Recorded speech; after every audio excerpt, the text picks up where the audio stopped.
أنا أرسيت الجبال الشامخات وفجرت العيون الجاريات. أنا غارس الأشجار ومخرج الألوان والثمار. أنا مقدر الأقوات، أنا ناشر الأموات. أنا منزل القطر، أنا منور الشمس والقمر والنجوم. أنا قيم القيام، أنا القيم الساعة. أنا الواجب له من الله الطاعة. أنا سر الله المخزون. أنا العالم بما كان وما يكون.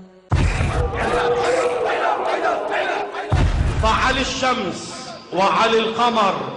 الشمس علي، القمر علي، الأفلاك علي، النجوم علي، اللوح علي، العرش علي، القلم علي، الهواء علي، الحجر علي، الشجر علي، الثمر علي، الماء علي، الهواء علي، العين علي، اليد علي، صاحب الفتوحات علي، القرآن علي، الحمد علي، يونس علي، أنبياء الله علي، آدم علي، ونوح علي، وموسى علي، وعيسى علي، بعد ماذا؟ ومحمد علي، وعلي محمد صلى الله عليه وآله، وفاطمة علي، والحسن علي، والحسين علي، والسجاد علي، والصادق والباقر علي، والكاظم علي، والرضا علي، والجواد علي، والهادي علي، وكلهم من علي، وكلهم علي، وكلهم لعلي،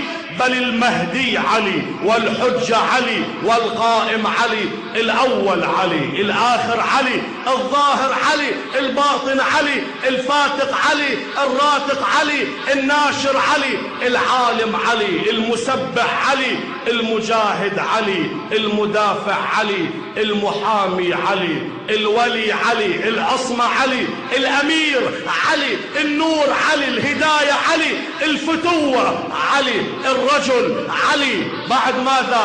العصمة علي، الولاية علي، الإمامة علي، التوراة علي، الإنجيل علي، نور الله علي، يد الله علي، جنب الله علي، الكل لعلي ومن علي وبعلي. وأمر الله جبريل أن يصرخ بين السماوات والأرض: لا سيف إلا ذو الفقار، لا فتى إلا علي، بأبي أنت وأمي يا علي. قال الإمام جعفر الصادق حفيد النبي عليه الصلاة والسلام: الغلاة شر خلق الله، يصغرون عظمة الله ويدعون الربوبية لعباد الله.